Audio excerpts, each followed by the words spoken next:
দলীয় কর্মীদের ক্ষোভের মুখে রচনা বন্দ্যোপাধ্যায়। বৃহস্পতিবার বিকালে পান্ডুয়ার 3টি পঞ্চায়েত এলাকায় প্রচার করার কথা ছিল রচনা বন্দ্যোপাধ্যায়ের, কিন্তু সন্ধ্যা হয়ে যাওয়ায় বৈচি এলাকায় প্রচার করতে না যেতে পারায় পান্ডুয়ার বৈচি এলাকায় রচনা ব্যানার্জিকে ঘিরে ক্ষোভ দেখাতে থাকে স্থানীয় পঞ্চায়েত সমিতির সদস্য সহ তৃণমূল কংগ্রেসের নেতা কর্মীরা। পঞ্চায়েত সমিতির সদস্য সঞ্চিতা মুখোপাধ্যায় বলেন, আমাদের এলাকায় মাইকিং করে সকলকে জানিয়ে দিয়েছিলাম রচনা ব্যানার্জি প্রচার আসছে, কিন্তু তিনি প্রচারে না যাওয়ায় কারণে আমরা এখন মানুষের কাছে কি জবাব দেব। অন্যদিকে এই বিষয়ে রচনা ব্যানার্জি ক্যামেরার সামনে কোনো প্রতিক্রিয়া দেয়নি। আপনারা দেখছেন নিউজ নদিয়া এক্সপ্রেস। চ্যানেলটিকে সাবস্ক্রাইব, লাইক, শেয়ার এবং ফেসবুক পেজটি ফলো করুন আর দেখতে থাকুন নিউজ নদিয়া এক্সপ্রেস।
আসুন জেনে নিই পঞ্চায়েত সমিতির সদস্য কি বলেন তার কাছ থেকে।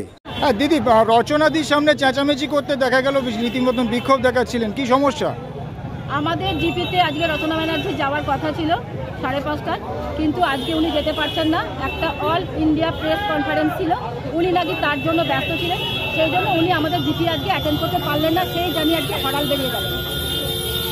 তো আপনারা চেঁচামেচি করার কারণ কি? চেঁচামেচি করেন আমাদের জবাব দিতে হবে তো। আজকে যে প্রত্যেকটা মানুষের কাছে আমরা গেছি যে আজকে আসবে, আমরা প্রচার করেছি, আজকে মাইকিং হয়েছে, তাদের কাছে আমরা কি জবাব দেবো? আজকে যখন প্রচারে যাব তখন আমরা কি জবাব দেবো? তাদের কাছে কি বলবো যে তিনি যদি এখনই এরকম করেন তাহলে পরবর্তীকালে কি করবেন, সেটা তো জবাব দেবো। তাদের কাছে কি জবাব দেবো বলুন?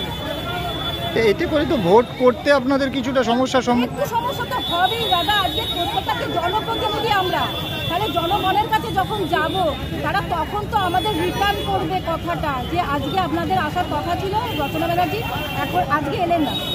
তাহলে এর পরবর্তীকালে যখন আমরা সুযোগ সুবিধা পাবো বা যখন আমরা তাদের কাছে যাব আবেদন করবো, তখন কি উনি রিটার্ন দিতে পারবেন? তখন কি সব কিছু কাজ করতে পারবেন? এখনই যদি আজকে সময় তো আজকে দিতে পারলেন না, আজকে তো সময় তো দেওয়ার কথা ছিল, কিন্তু সময় তো দিতে পারলেন না, তাই না? এই যে প্রার্থী ছাড়া প্রচার করতে হবে, সেক্ষেত্রে কতটা সমস্যা? আমরা দিদিকে দিয়ে প্রচার করব, আমরা দিদিকে দিয়ে প্রচার করব, আমরা ফুলকে দিয়ে, জোড়া ফুল দিয়ে প্রচার করব। আগে দিদিকে দিয়ে আমরা প্রচার করব। আজকে যে সভা হলো না, এটা পরে কি হবে আবার? হ্যাঁ হবে বলছে, শনিবার দিন সকাল 7:30টায় টাইম দিয়েছে। তাতে করে যে সময়, তাতে আপনাদের অ্যারেঞ্জমেন্টেরও তো অসুবিধা। ভীষণ একটা বাজে কেওয়াস হলো, বাজে একটা সিচুয়েশন তৈরি হলো, ভীষণ বাজে একটা সিচুয়েশন। রাস্তার ধারে উনি একবার দেখতে পাচ্ছেন, ওনাকে দেখার জন্য মানুষ কত দাঁড়িয়ে আছে, মানুষ জনসাধারণ কেমনভাবে ভিড় উপচে পড়ছে, এটা ওনার একবার দেখা উচিত ছিল। এতে করে তো ভোটে এফেক্ট পড়বে। এটা দেখুন, দিদিকে যদি ভালোবেসে ভোট দেয় তাহলে কোনো এফেক্টই হবে না। কি নাম আপনার? সঞ্চিতা মুখোপাধ্যায়। দলের কোনো পদে আছেন?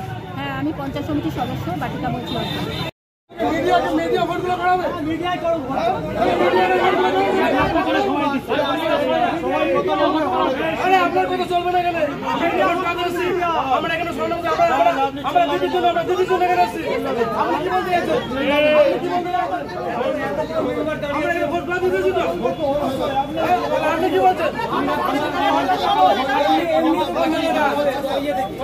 হুগলি জেলার বিজেপির সাধারণ সম্পাদক কি বললেন, আসুন জেনে নেই।